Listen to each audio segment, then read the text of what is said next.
Hello, hello, je suis ravie de vous retrouver pour cette guidance Oracle Astro des Lions et des Ascendants Lions pour le mois d'avril 2024. Alors, la saison du Poisson pour vous,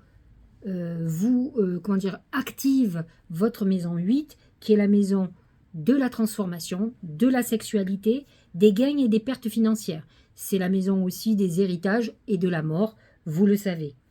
Dans cette maison, nous avons Vénus jusqu'au 5 avril et Mars tout le mois du mois d'avril qui va vous pousser à peut-être chercher de l'argent, à payer un certain nombre de choses. Peut-être êtes-vous un peu submergé par, pas des dettes, mais peut-être des factures à payer. Peut-être êtes-vous dans une période où vous allez faire des travaux, vous allez investir, vous cherchez de l'argent tous azimuts, plus les aléas de la vie qui peuvent vous tomber dessus. Bref, vous êtes en quête d'argent et vous avez l'impression que vous allez manquer ou que ça peut être très compliqué. Alors bien sûr, nous avons Neptune dans cette maison qui est là depuis un bon bout de temps et qui donc a touché les lions de manière un peu délicate, en tout cas ennuyeuse, qui a pu amener justement des désillusions financières, des trahisons, des pertes financières et comme je l'ai dit, des frais, des factures qui étaient imprévues. Mais, vous le savez, depuis quelque temps, Saturne a rejoint le Poisson, donc il s'est installé aussi dans cette maison 8 et qui va vous amener... Alors Saturne, c'est quand même le dieu du karma et la maison 8 a un côté très karmique.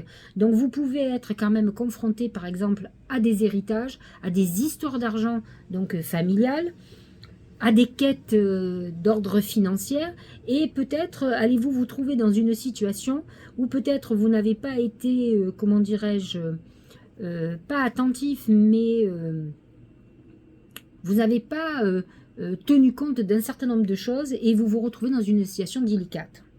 Donc voilà pour cette maison 8. Ce qui va être intéressant, c'est cette saison du Bélier. Pourquoi ? Parce que la saison du Bélier est positionnée dans votre maison 9, qui est une maison spirituelle, qui va vous ouvrir de nouvelles perspectives. C'est une maison où vous pourriez être en train de réfléchir à ce que vous pourriez bien faire. Vous avez peut-être envie de repartir sur une nouvelle aventure. Et c'est vrai que cette énergie Bélier va vous booster, va vous donner l'envie d'avoir une nouvelle vie, de démarrer quelque chose de nouveau. Alors, le Soleil va se positionner dans ce signe du Bélier en maison 9 à partir du 19 avril, mais Mercure est déjà positionné dans ce signe et malheureusement va être rétrograde dès le 1er avril. Alors, ce Mercure va certainement vous dire, tu as envie de partir pour une nouvelle aventure, tu as de nouveaux projets, parfait, mais tu as oublié que tu n'as peut-être pas encore réglé certaines choses du passé et que tu vas être obligé de le faire. Donc Mercure va vous reprojeter dans le passé pour régler des papiers administratifs, peut-être une succession qui est en cours, quelque chose qui traîne depuis longtemps et sur lequel vous allez devoir être confronté, qui vous tombe dessus. Alors vous aviez peut-être une idée tout à fait positive de l'issue et finalement c'est pas comme vous voulez. En tout cas, ce Mercure rétrograde nous oblige à régler le passé, en tout cas administratif, juridique, les successions, les dettes fiscales, etc., etc. Mais sachez-le, souvent ça vous fait replonger dans quelque chose qui existe depuis un certain temps. Vénus est en Bélier, en tout cas du 5 au 29 avril. Pour vous, c'est plutôt favorable. Alors, pour les célibataires, ça peut amener une rencontre dans un contexte différent, c'est-à-dire en voyage, en déplacement. Peut-être allez-vous suivre des cours ou allez-vous faire des formations, allez-vous faire des conférences. Et effectivement, cette Vénus pourrait faire que vous avez des affinités avec quelqu'un. Vous pourriez être séduit par quelqu'un qui a le même fonctionnement, la même pensée philosophique que vous. Le nœud karmique est quand même dans cette maison 9 qui vous pousse quand même vers beaucoup plus de spiritualité, beaucoup plus de lâcher prise sur certaines choses, être beaucoup plus porté vers une philosophie de vie où on comprend que finalement, vous n'êtes pas le maître du jeu. C'est l'univers, c'est Dieu. Comme vous voulez, vous l'appelez comme vous voulez. Certains, les francs-maçons, l'appellent le grand architecte. Donc, vous allez comprendre qu'en fait, vous vous ne réussissez ou vous ne maîtrisez que jusqu'à une certaine limite votre vie, ce qui peut être problématique pour les lions qui pensent qu'ils arriveront toujours à leur fin, mais vous y arrivez si effectivement cet univers, ce Dieu a envie que vous y arrivez. Autrement, vous allez vous retrouver dans beaucoup d'entraves. Ce qui est important aussi, c'est la saison du taureau. Alors, avant de parler de la saison du taureau, nous savons que Uranus est déjà dans le signe du taureau depuis longtemps et Jupiter l'a rejoint, y est encore jusqu'à fin mai, n'est pas du tout en harmonie avec le lion, mais par contre, il est positionné dans votre maison 10, la maison de vos ambitions. Jupiter en taureau amène quand même l'abondance. Il va y avoir une conjonction Jupiter-Uranus ce mois-ci, ce mois d'avril donc, 24-25 avril, et là il peut y avoir des événements que vous n'attendez pas qui peuvent répondre à vos ambitions, qui peuvent amener aussi une opportunité financière, un coup de chance, quelque chose qui va se déclencher, qui va changer la donne pour vous. Le soleil va rentrer dans le taureau à partir du 19 avril. Il va être ce mois d'avril entre 0 et 10 degrés, donc il va toucher vraiment que les premiers décans, donc surtout du mois de juillet. Et donc, ce soleil va mettre en lumière vos ambitions, si vous réussissez à la hauteur de vos ambitions, ce que vous devez faire. De toute façon, le taureau est un gros travailleur, les lions aussi, donc vous allez partir sur à remonter les manches et à travailler et à œuvrer pour assouvir vos ambitions, même si elles peuvent être un petit peu plus modérées. Quand on vieillit, on est un peu moins assoiffé de pouvoir. Vénus va rentrer dans le taureau, mais juste le 30 avril, donc on en parlera beaucoup plus au mois de mai. La deuxième chose très importante aussi, c'est ce positionnement de Pluton en Verseau. N'oubliez pas que le Verseau est votre signe opposé et complémentaire, donc très important. Donc ce Pluton qui se positionne en Verseau va amener une transformation notable avec les autres. C'est-à-dire, ça peut être aussi bien la famille, que ça peut être vos relations amicales, que ça peut être les gens avec qui vous travaillez, et ça peut être aussi votre couple. Pluton amène une transformation profonde de vos relations et peut amener, puisque Pluton est symbole de mort, amener la mort d'une histoire. Donc certains lions et ascendants lions vont clôturer une histoire. Alors si par exemple vous êtes en divorce depuis un moment, ce Pluton va annoncer la fin définitive. Là pour le moment, soyons clairs, ça touche surtout les premiers décans et plus particulièrement ceux qui sont du 23-24 juillet. Donc rassurez-vous, ça ne touche pas tout le monde, ça ne touche pas les autres lions. Donc sauf si vous avez un ascendant lion, entre 1 et 2 degrés, même 0 degré, on est 3 degrés. Ce mois-ci, mois d'avril, Pluton sera entre 1 et 2 degrés. Donc c'est ceux qui vont être touchés. Ça amène une transformation profonde de l'image qu'ont les autres avec vous, des relations avec les autres. C'est une transformation profonde. Nous allons avoir une pleine lune en balance, qui est très en harmonie avec le signe du lion, qui elle va activer l'axe 9-3, et comme je le dis souvent, c'est l'axe de la connaissance et de la communication. Donc quand vous avez une pleine lune qui est dans cet axe, c'est une très bonne pleine lune pour faire des vœux. Ne l'oubliez pas, c'est le 25 mars, donc au moment où je fais cette vidéo et au moment où vous la verrez, la pleine lune ne sera pas encore passée.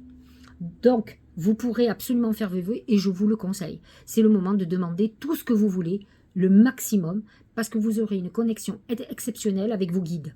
La maison 9 et la maison 3, c'est la maison où on communique avec nos défunts, avec les puissances supérieures. Donc, ne vous en privez pas, ils seront à l'écoute, ils sont là pour vous aider et vous accompagner. Et vous, soyez hyper réceptifs parce que vous pourriez recevoir quand même des messages très intéressants. Il va y avoir une nouvelle lune en bélier, là aussi très intéressante pour vous. C'est le moment de faire des vœux parce qu'elle sera en maison 9, maison très spirituelle. Donc, il va vous reconnecter à l'univers, à vos guides, aux anges gardiens. Donc, ça sera le 8 avril. Et une pleine lune qui sera en scorpion, qui va réunir l'axe 10-4. C'est celle qui oppose à la fois vos ambitions et le côté familial. Donc, attention à ne pas avoir pas trop soif d'ambition, d'autant plus que dans votre maison des ambitions, la maison 10, il y aura le Soleil, Vénus, Jupiter, Uranus, surtout Soleil, Jupiter, Uranus, alors que dans la maison du Scorpion, aucune planète. Donc ça veut dire que le déséquilibre il est au niveau des ambitions et de l'autre côté au niveau familial. Donc attention à essayer de retrouver l'équilibre, autrement effectivement, le Pluton qui est dans votre maison 7 risque de créer quelques conflits dans votre couple par exemple. Donc à vous d'être très vigilant ou vigilante et de faire ce qu'il faut pour garder cet équilibre, et de si les lions et les lionnes ont besoin d'une harmonie dans leur couple, à vous de faire ce qu'il faut. Rien n'est acquis, et l'amour est une flamme qu'il faut entretenir. Vous savez en principe le faire, mais quand vous êtes dans vos objectifs ambitieux, plus rien n'existe. Vous pourriez travailler 24 heures sur 24 pour arriver à ce que vous voulez. Attention, gardez-vous des moments pour vous reposer et pour votre famille. Voilà pour l'astrologie. Nous allons regarder ce que les oracles ont à nous dire. On va commencer avec mon oracle, l'oracle magique du Mar de Café, qui nous donne cette première... il nous dit, le premier oracle, c'est pour nous parler de comment va être le mois d'avril. C'est le corbeau. Le corbeau, c'est un oiseau de mauvais augure. Donc, c'est des nouvelles compliquées, des nouvelles désagréables. Il y a certaines choses, je vous l'ai dit, Mercure qui est quand même un messager, donc il pourrait être ce corbeau qui est un messager aussi, qui nous repositionne dans notre passé à partir du 1er avril et qui va nous obliger à arrêter notre progression pour aller à régler certaines choses qu'on est obligé, qui étaient des choses qui étaient en suspens, administratives, juridiques, donc des trucs qui nous prennent la tête, qui peuvent nous faire dépenser de l'argent, honnêtement, avec l'amas de planètes en poisson dans la maison 8, et donc ça peut un peu plomber votre mois, mais n'oubliez pas que c'est quelque chose qui était certainement programmé, où vous traînez les pieds pour le régler, et là vous êtes au pied du mur, donc vous n'avez plus le choix. En tout cas, les planètes ont repris la main sur votre volonté et vous obligent à certaines choses. Au niveau professionnel et financier, regardez, c'est l'arbre nu. L'arbre nu représente une détérioration, la destruction. Alors, effectivement, on est encore en hiver. L'arbre nu représente l'hiver. Il représente une période où il y a des dépenses financières, il n'y a pas d'argent. Vous ne rentrez pas assez d'argent, il n'y a pas un équilibre sur la balance financière, il y a beaucoup plus de dépenses que de rentrées, donc ça peut être une période très difficile. J'ai envie de vous dire, réjouissez-vous, à partir du mois d'avril on est au printemps, mais j'ai l'impression que le mois d'avril ne reflète pas pour vous pour le moment le printemps. C'est-à-dire qu'on est encore dans cette phase d'hiver où il faut courber le dos, il va falloir travailler, il va falloir piocher dans les réserves et qu'on n'est pas encore dans la récolte. Donc sachez-le, financièrement ça peut être difficile. Encore une fois, il n'y a pas de balance d'équilibre dans les finances, beaucoup plus de dépenses que de rentrées financières. Vous pouvez être obligé par exemple d'arrêter une société, d'arrêter une activité, vous pouvez être dans un stop, un licenciement, le subir aussi. Donc c'est une période de fin d'époque. Et là, je vous rappelle ce Mercure rétrograde qui vous replonge dans un passé où il y a des choses à régler et des choses surtout à clôturer. Vous êtes dans cette phase-là. Au niveau sentimental, c'est l'étoile. L'étoile, c'est la bonne étoile. C'est vos vœux qui sont exaucés. Donc vous êtes dans une période plutôt... Alors, il n'y a pas beaucoup d'aspects sentimentaux. Vous avez une Vénus en maison 8 qui est plutôt sexuelle, où il peut y avoir un petit peu plus de passion, mais vous avez cette Vénus en maison 9 qui est moins sexuelle par contre, qui sera donc à partir du 5 avril, qui est quand même beaucoup plus portée vers une connexion intellectuelle, vers les mêmes envies, les mêmes façons de penser, et c'est vrai que ça peut être quand même quelque chose d'assez extraordinaire. Alors, il ne faut pas oublier quand même que les étoiles représentent quand même un grand amour, ou quelqu'un avec qui on est d'âme à âme, donc vous êtes quand même dans une phase plutôt très positive sentimentalement. Au niveau santé, c'est la pensée. La pensée, c'est tout ce qui va se passer dans votre mental. Ça peut être un moment où vous fumez complètement, c'est-à-dire que vous avez l'esprit embrouillé, vous avez trop de choses en tête, donc vous êtes épuisé aussi. Ça peut être un moment où vous avez votre cerveau qui tourne à plein régime, et ça ne m'étonnerait pas. Donc, vous pouvez être dans une période dépressive, avec des hauts et des bas, des moments colériques, parce que, en tout cas, c'est le mental qu'il va falloir travailler. Il va falloir que vous sachiez lâcher prise et reposer votre mental, et par exemple, pouvoir dormir, pour voir. Le sommeil est réparateur, donc essayez de lâcher, parce que autrement, c'est la fatigue qui va prendre le dessus, et là, on peut tomber malade. Alors, j'ai demandé à mes guides comment la chance allait se manifester pour vous ce mois-ci. Et là, j'ai les yeux. Alors, c'est très controversé ce que je vais vous dire, mais le premier message des yeux, c'est le mauvais œil. Donc ça voudrait dire que ce mois-ci, vous ne sentiez pas la chance, malgré qu'on ait eu l'étoile sur l'amour. Hein. Donc, le mauvais œil, ça veut dire que vous avez quand même des ennemis, des gens qui vous observent, qui peuvent être des entraves à votre chance. Vous sentiez que tout est noué, que chaque fois que vous avancez, il y a un truc qui ne va pas. Faites attention, on m'annonce plutôt une chance contrariée. Maintenant, si je veux voir dans un côté positif, les yeux représentent le côté visionnaire, le côté voyance. Alors, essayez de vous reconnecter à votre intuition et peut-être vous allez commencer à aller au-delà de l'actuel. C'est-à-dire qu'aujourd'hui, ce qui peut être problématique, c'est que vous êtes reprojeté dans le passé, ça ralentit votre progression, mais n'empêche que ça ne veut pas dire que ça la stoppe. Vous pouvez continuer à avancer et surtout continuer à vous projeter dans l'avenir et voir ce que vous allez devenir. Ça n'ira peut-être pas à la vitesse où vous voulez, mais ça ne veut pas dire que vous n'êtes pas sur le bon chemin. Au niveau du Tao, c'est la progression, c'est l'approche. Avancer, accueil chaleureux, conditions prospères, influence accrue, optimisme, détente. Donc certains lions et ascendants lions vont continuer à avancer. En tout cas, pas les premiers des camps, mais les autres. Et ceux qui ont compris, qui en fait suivent le flux de la vie. C'est-à-dire au lieu de faire de la résistance à ne pas supporter que quelque chose ne tourne pas comme vous voulez, vous allez suivre le flux et vous verrez que tout va devenir beaucoup plus simple. L'apprentissage. Tirez les leçons de ce que vous vivez en ce moment, vous vous sentirez vivifié et plus confiant. Effectivement, vous êtes dans une période très karmique, je vous l'ai dit, dans la maison 9, qui est la maison des leçons de vie. Donc, la mât de planète en bélier, dites-vous que si vous avez des choses difficiles dans votre vie, c'est que vous devez prendre un temps de pause et réfléchir pourquoi vous vivez ça. Et quelle est la leçon à en tirer. En tout cas, cette maison 9, qui est la maison à la base du Sagittaire, avec ses planètes en bélier, vous demande d'identifier la leçon que vous devez tirer des épreuves que vous êtes en train de vivre sur ce mois d'avril.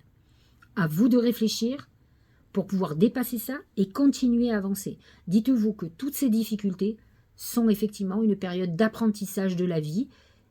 Ce n'est pas une punition. C'est pour que vous compreniez, que vous ne fassiez plus les mêmes erreurs, que vous puissiez continuer ensuite à avancer. Regardez, c'est très amusant. Tout à l'heure, on a parlé de chance et je vous ai dit, il y a les yeux. Et regardez, c'est encore les yeux. Donc, on est ouvrir les yeux. Vous voyez, on a quand même deux interprétations sur le marc de café qui orientent de cette manière. Et là, sur cet oracle, c'est ouvrir les yeux. Lève la tête, sors des pensées. Tout à l'heure, on a eu au niveau médical le côté pensée où je vous ai dit, vous allez avoir un cerveau qui va tourner à plein régime. Et là, on vous dit, sors de tes pensées qui t'enferment.